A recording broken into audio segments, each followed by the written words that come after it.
But 700 islands and keys found in the Bahamian Sea. There's so much here to discover. Won't you come along with me? With friends and interesting people you'll meet along the way. Come and hang along with Percy. We'll sure have some fun today. We'll sure have some fun today. We'll sure have some fun today.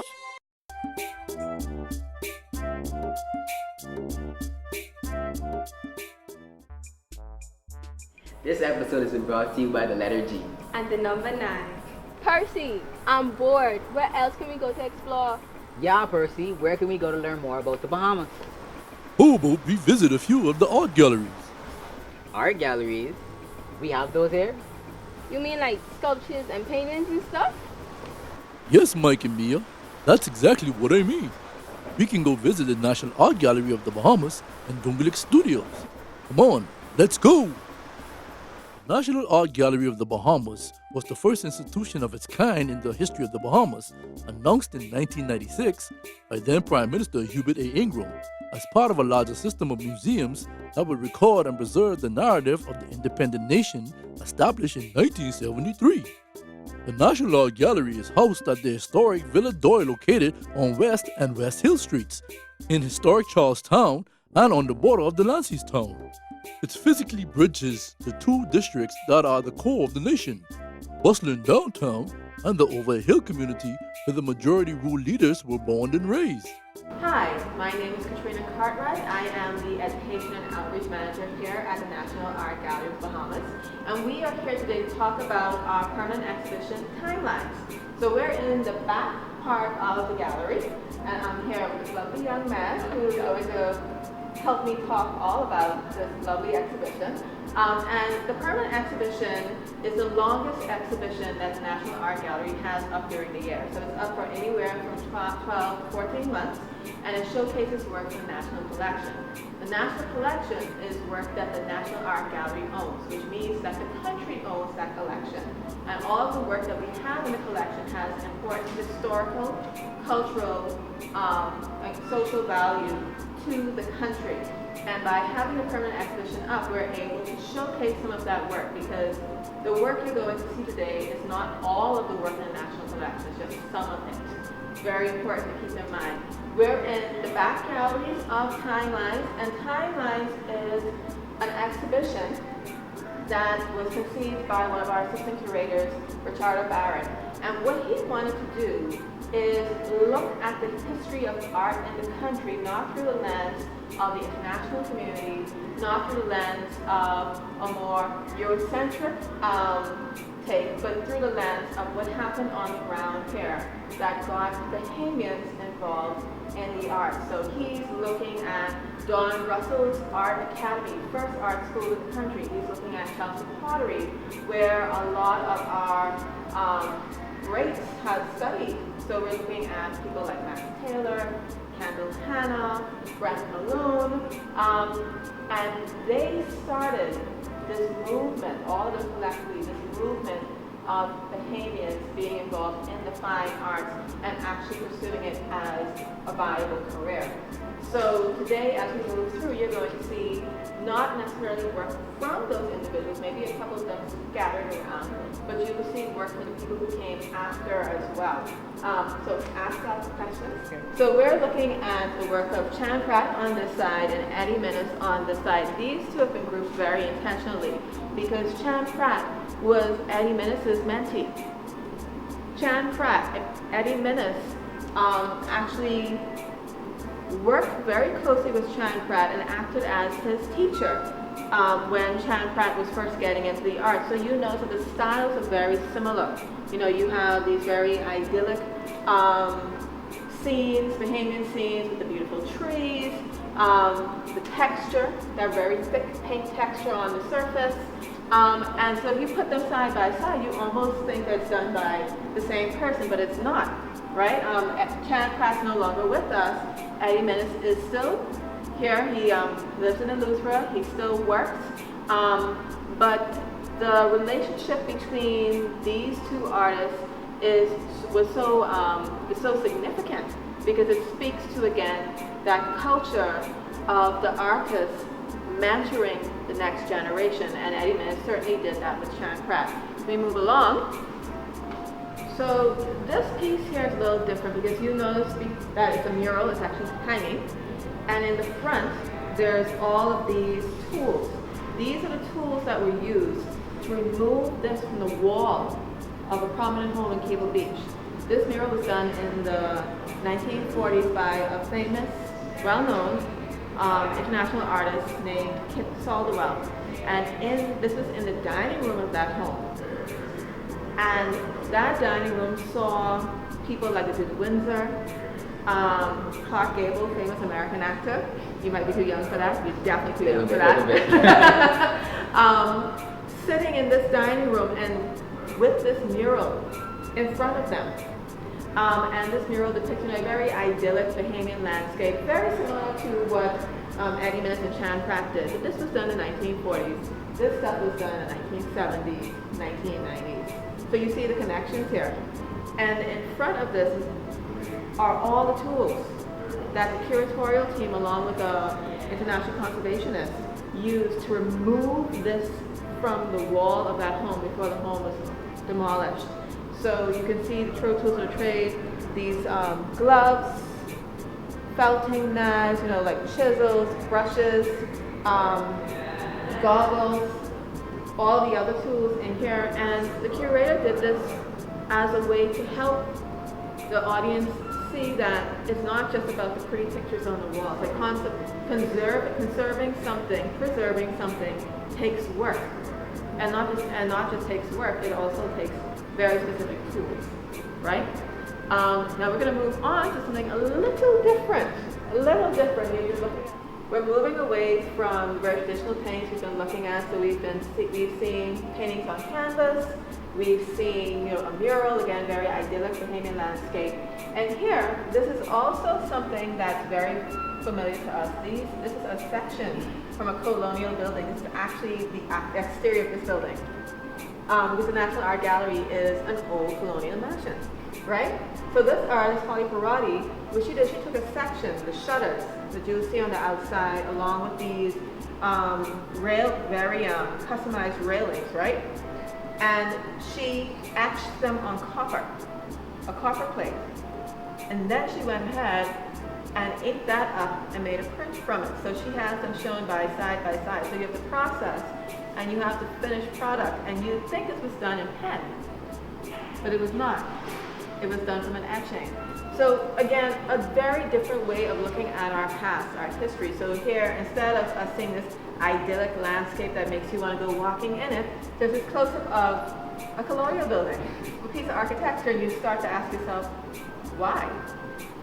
Why did the artist choose to show just that one small section and show the copper plate next to the final print? And I'm sure that's exactly what she wanted to start asking. And that's what art is about. It's about asking questions. It's about the why. It's not just about the pretty pictures. We're looking at ceramics. Now, what do you know about ceramics? I know it's some kind of pottery, but that's... And pottery is made from what? No, you're thinking about glass. Pottery is made from clay. So ceramics encompasses all things made from clay. So all of these items are made from clay. These two over here, I'm going to focus on because these were done by someone who is considered the forefather of ceramics in the country. His name is Dennis Knight. He died earlier in the year. He was born in 1926. Look at the date.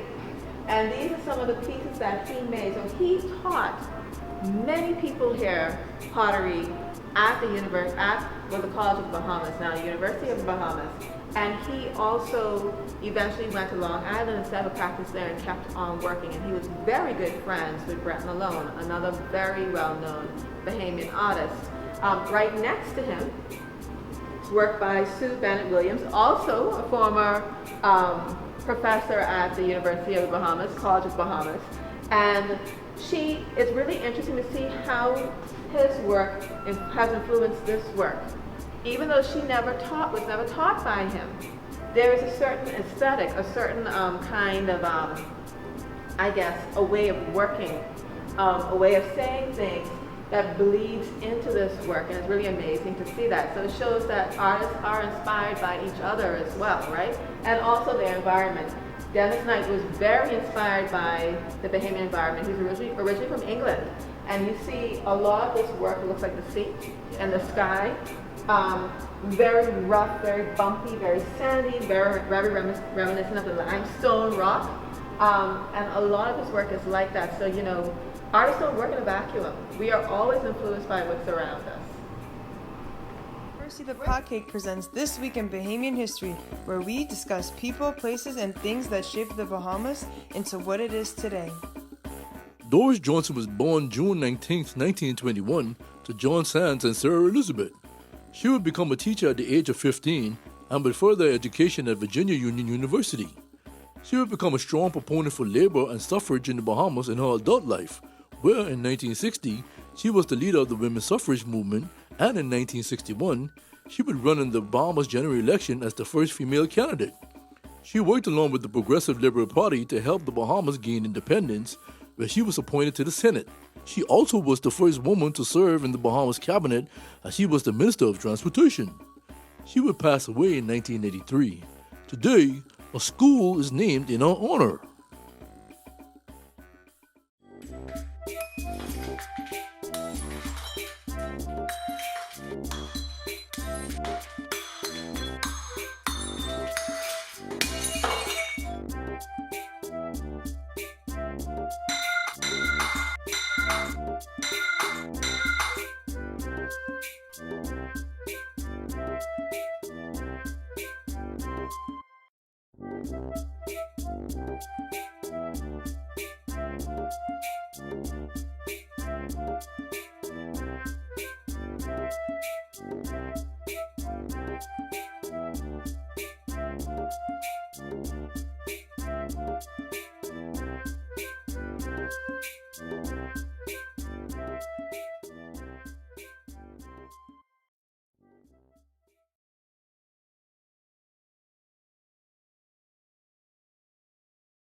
Ready, boys and girls? Here we go. B-A-H-A-M-A-S. This spells Bahamas. B-A-H-A-M-A-S. This spells Bahamas. B-A-H-A-M-A-S. This spells Bahamas. B-A-H-A-M-A-S. This spells Bahamas. There's 700 islands and inhabited keys, all to our disposal. 350,000 plus population living in our land. A democratic government leadership, Britain's our advisor. These are important facts, no way to take them back. They're part of history. B-A-H-A-M-A-S. This spells Bahamas. B-A-H-A-M-A-S. This spells Bahamas. B-A-H-A-M-A-S. This spells Bahamas. B-A-H-A-M-A-S. This spells Bahamas. National symbols like the national anthem, written by Timothy Gibson. Our bird, the flamingo, fish, the blue marlin, flower, the yellow elder. There's the national flag, 3 colors it bears, black, gold, and aquamarine. And don't forget the tree is the lignavite, all found in the Commonwealth. Ha ha! B-A-H-A-M-A-S. This spells Bahamas. B-A-H-A-M-A-S. This spells Bahamas. B-A-H-A-M-A-S. This spells Bahamas. B-A-H-A-M-A-S. This spells Bahamas. B-A-H-A-M-A-S. One more time. This spells Bahamas. B-A-H-A-M-A-S. Hey, this spells Bahamas. B-A-H-A-M-A-S. This spells Bahamas. B-A-H-A-M-A-S. Hey, this spells Bahamas. The word of the day is gallery. G-A-L-L-E-R-Y. Gallery. An art gallery is a room or building that displays works of art. We're standing in front of John Beadle's Emancipation Boat Day cruise. And Emancipation Day is a day slaves in the Bahamas were free. Now, what a lot of people don't know is that it didn't happen immediately. Like, so the British actually outlawed slavery in 1834. But only the people, all that meant was that people who weren't already enslaved could not be enslaved, right? But those people who were already slaves had to remain slaves for 4 more years before they were actually freed. So all slaves were freed in 1838. So they decided that you couldn't just let people who had been enslaved all their lives, just free them, expect them to be able to survive and live. And that sounds all well and good, but the way it was done was terrible.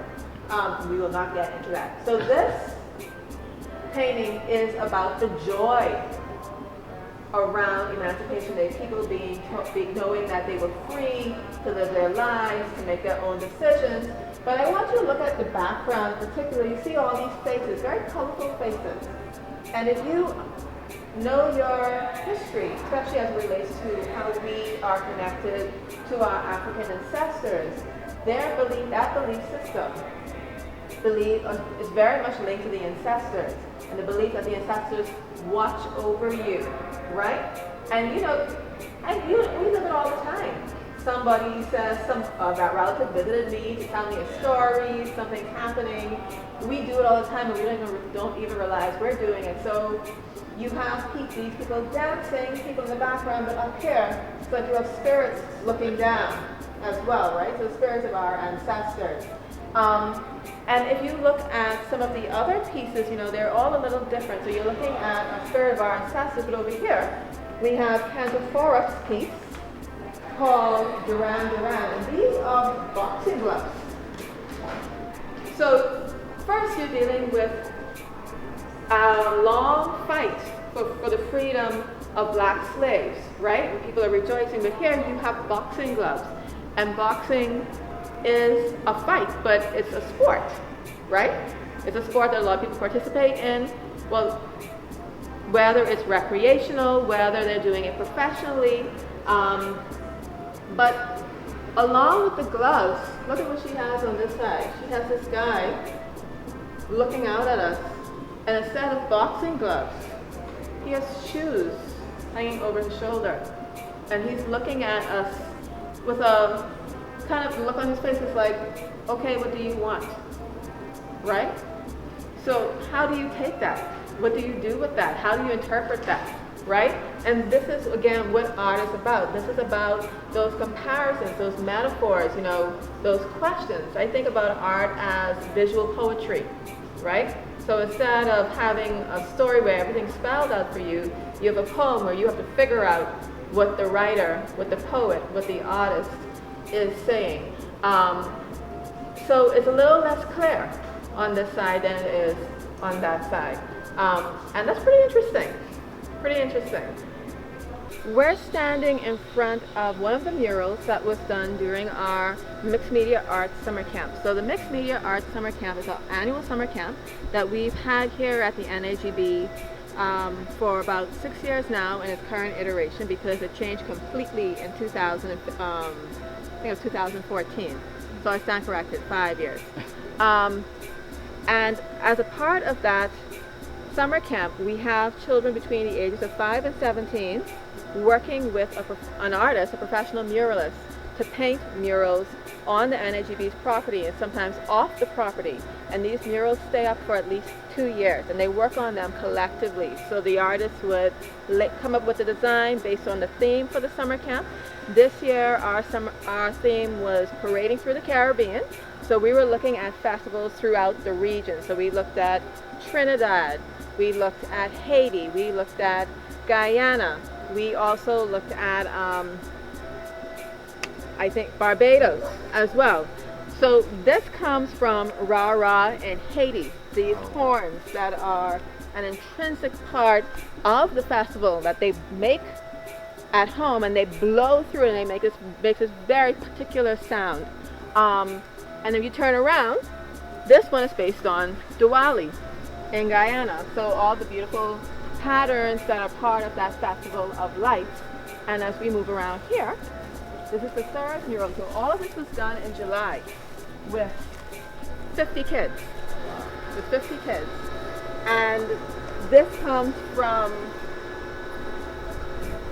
Kadooment in Barbados.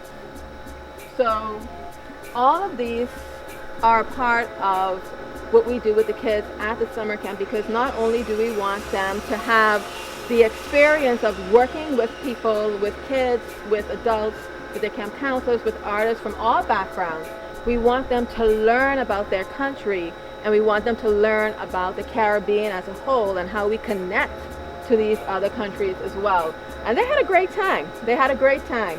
And the artists, when we asked them to present mural ideas, we told them, hey, you're working with kids, so you have to make it simple enough that they can participate, but fun enough and pleasing to look at enough that when they see it and when their families see it, they can be really proud of what they helped to create. We have one more at the far end that we're going to look at in a minute. That was done at last summer camp, and you'll be able to see the difference because we had a very different theme and we used a different artist. This mural was done last summer. So our theme was back to the island, and we looked at indigenous crafts and practices around the country. So we went from as down to the south as Inagua all the way up to Grand Bahama. And the kids did things like work with straw craft, shell craft. They were inspired by rake and scrape music, junkanoo. They were able to listen to some drumming. They were able to have a demo with a professional straw craft person. And we worked with them to bring those materials into fine art. So you kind of create that bridge. You go from craft to fine art using different materials. And the artist we engaged to work with the kids last year was Angelica Wallace-Whitfield. She does a lot of murals around the country. She just finished one in Freeport. We're not quite sure if it's still there, but she did work on that earlier in the year. And you can see she decided to have these women sitting down together telling a story. And you think about sitting on I think about sitting on my grandmother's porch growing up on Long Island. And nobody ever sat down and did nothing. Even when they were talking, they were working. So you were either shelling peas, working with sponges, plaiting, all knitting, whatever you were doing, you were always doing something, and you told stories on the back porch while the sun was setting, while the mosquitoes were buzzing. That was life. That was life. So you see, she have up here, telling these stories is taking me back to the island. Child? And that's exactly the way people would talk. So you're talking, everybody's like, then somebody responds, and sometimes you sing, and it's just a really great way to instill a sense of community. And that's what she tried to work to capture in this mural. And all of our kids from summer camp in the first part of summer camp helped to paint this, and they had a grand time.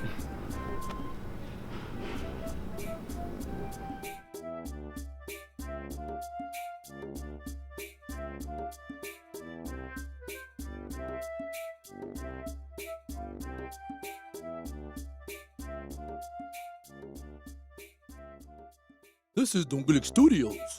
It was formed in the 1970s by the late Jackson Burnside III and his wife Pam. He was an architect, artist, and cultural advocate. They both spent their lives committed to promoting the country's outstanding artistic talent.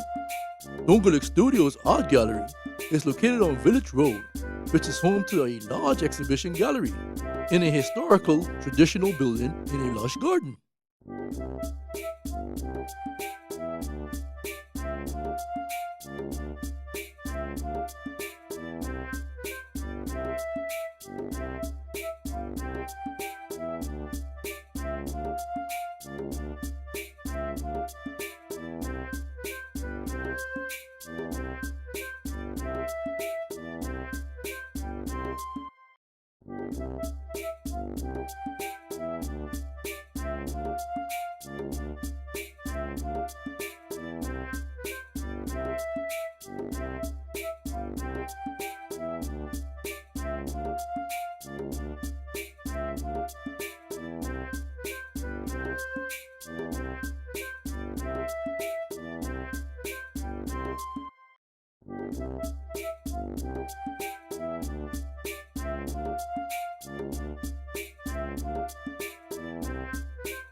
But before we go, what did we learn? We learned that in the 1970s, the Doongalik studio was created by Jackson and Palm Burnside. We also learned that the National Art Gallery of the Bahamas was the first announced in 1996. Great job, guys. Art history is very important to preserve in our culture. If Mike, you wish to continue Mia, learning about the Bahamas, let's go, guys. head to percythepotcake.com and get a copy of Percy the Potcake and his Bahamian adventures, and check out other merchandise there. Like us on Facebook and follow us on Instagram and Twitter for updates. See you soon! Ready, boys and girls? Here we go. B-A-H-A-M-A-S. This spells Bahamas. B-A-H-A-M-A-S. This spells Bahamas. B-A-H-A-M-A-S. This spells Bahamas. B-A-H-A-M-A-S. This spells Bahamas. There's 700 islands and inhabited keys, all to our disposal. 350,000 plus population living in our land. A democratic government leadership, Britain's our advisor. These are important facts, no way to take them back. They're part of history. B-A-H-A-M-A-S. This spells Bahamas. B-A-H-A-M-A-S. This spells Bahamas. B-A-H-A-M-A-S. This spells Bahamas. B-A-H-A-M-A-S. This spells Bahamas. National symbols like the national anthem, written by Timothy Gibson. Our bird, the flamingo, fish, the blue marlin, flower, the yellow elder. There's the national flag, 3 colors it bears, black, gold, and aquamarine. And don't forget the tree is the lignavite, all found in the Commonwealth. Ha ha! B-A-H-A-M-A-S. This spells Bahamas. B-A-H-A-M-A-S. This spells Bahamas. B-A-H-A-M-A-S. This spells Bahamas. B-A-H-A-M-A-S. This spells Bahamas. B-A-H-A-M-A-S. One more time. This spells Bahamas. B-A-H-A-M-A-S. Hey, this spells Bahamas. B-A-H-A-M-A-S. This spells Bahamas. B-A-H-A-M-A-S. Hey, this spells Bahamas. Here we go. Make sure you get a copy of the Bahamas song by Percy the Potcake wherever music is downloaded. Bahamas.